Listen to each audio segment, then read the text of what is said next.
When it comes down to um classic cinema, of the horror genre, if we when we look back far back, we look at things like, say, The Mummy,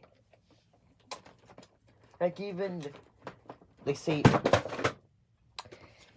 uh, Dracula.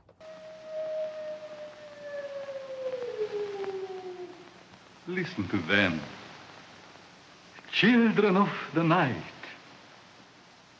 What music they make.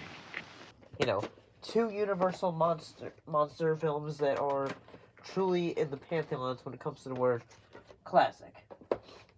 But one film that when we think about it, also, yes, we have several films that come to mind when it comes to, like, say, classic Universal horror.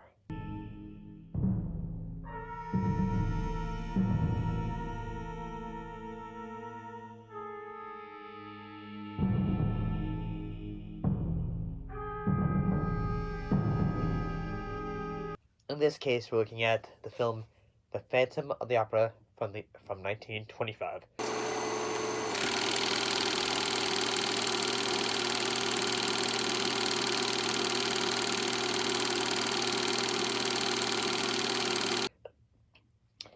And if you're wondering, say, why is this one different? Say, yes, Phantom of the Opera, as a story, was originally done by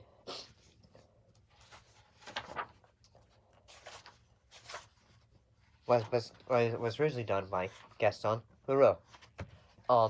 Anyway, I've seen the Broadway show. I've seen several of the other films before. So yeah, I have some, and I've also seen this one quite a few times as well. So yeah, I have a bit of one would say have a bit of connection with this IP. So yeah, I feel one of the leading men from this film was Lon Chaney, who played the title role of the Phantom, who played the title role of the Phantom, the deformed Phantom who haunts the Paris Opera House.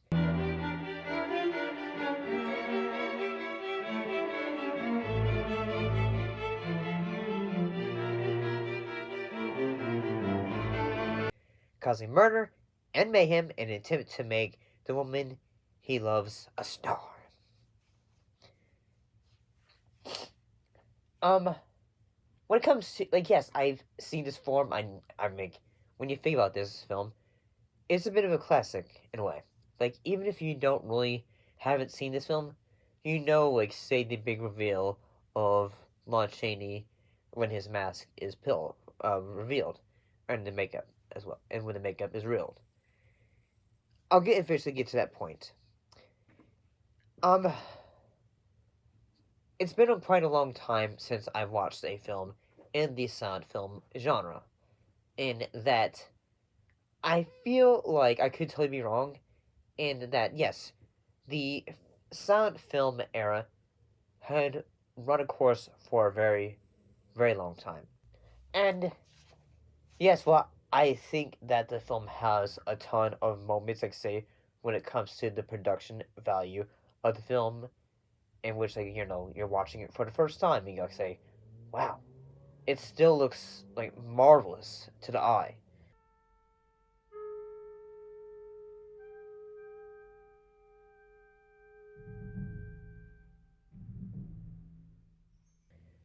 It has that otherworldly, dreamlike quality to it. Say, when the opening sequence of the candle, the lantern holder guy.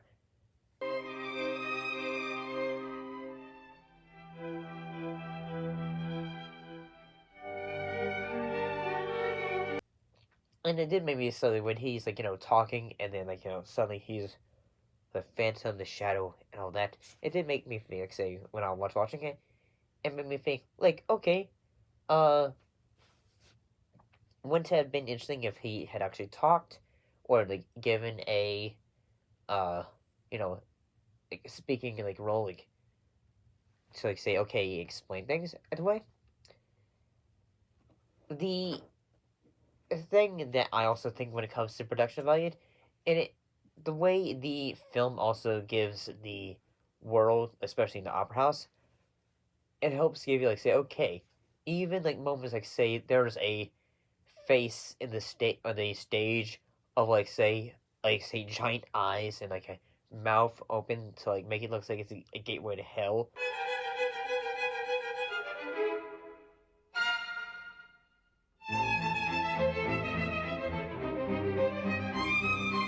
In a way, it all really helps give the idea for this film that is like say, oh, there's darkness around every corner. And what I will say, one little thing that makes me think is in that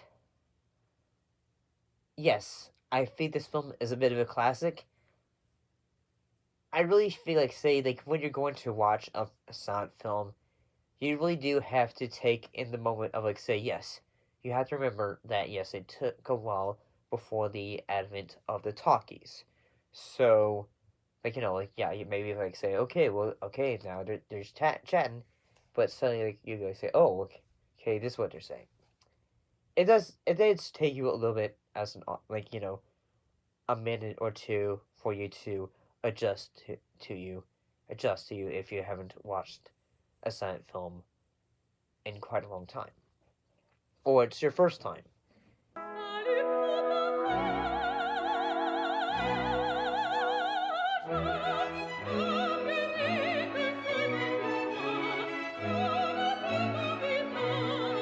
And yeah, this was an era when it comes to film in which, like, say, the acting is really one of the things that helped sell the film. Like, basically, say, okay, your performance could help break it, or it could help elevate it in a way.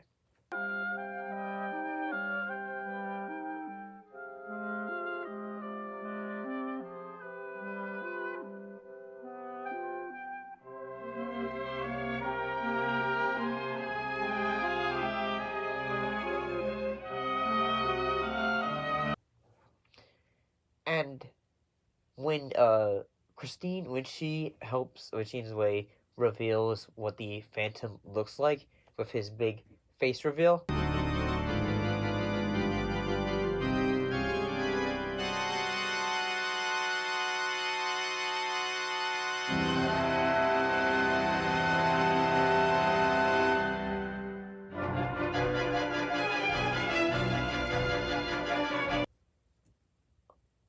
it's still like say shocking, and at the same time in the fact that Lon Chaney, he had done like say all the math makeup himself, and at the same time like this was all kept secret until like say when the film was like had its premiere, and you really can see okay say okay yeah like this is in a way history being made in a little bit of it. I'll be honest and say like one thing that made me feel like say I've become like ever since like say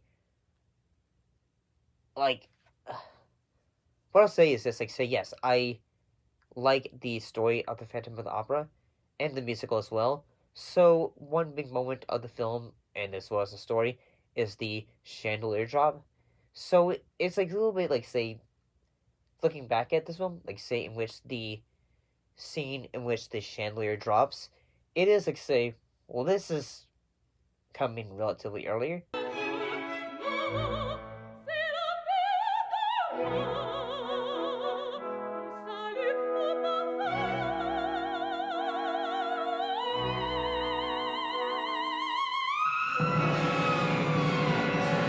Because usually when the chandelier drops, it's usually like say from like other films and as well as the stage show.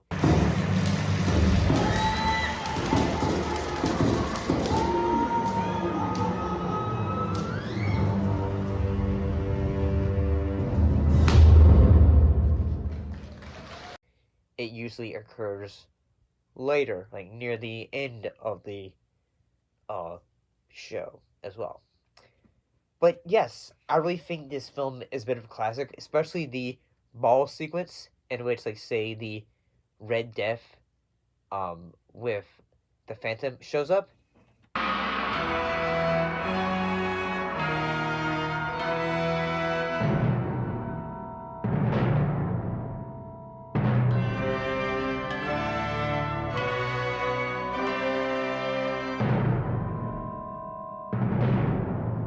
Like, say, the way they are able to, like, say, okay, have moments, this moment of just, like, say, all this pop of color, it really helps the film stand out. So yes, when I think of the word classic, especially for an era of the silent films, for especially, like, say, in the horror genre, this is one I think of. Or another one I'll think about as well is something like, say, the Cabinet of Dr. Caligari.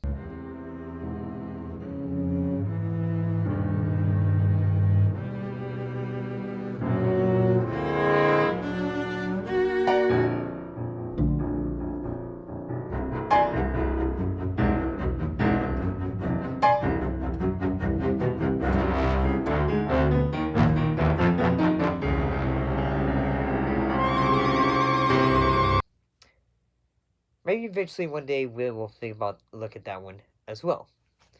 So hopefully you found this one a bit more informative as well. One thing that, if you did not know, was that this film was entered in public domain in 1993 because the film's distributor, Universal Pictures, did not renew its copyright registration in the 28th year after publication. So, yes, like, you can watch this film right now, whether it's YouTube or other, like, say, services. So, I'll see you next time.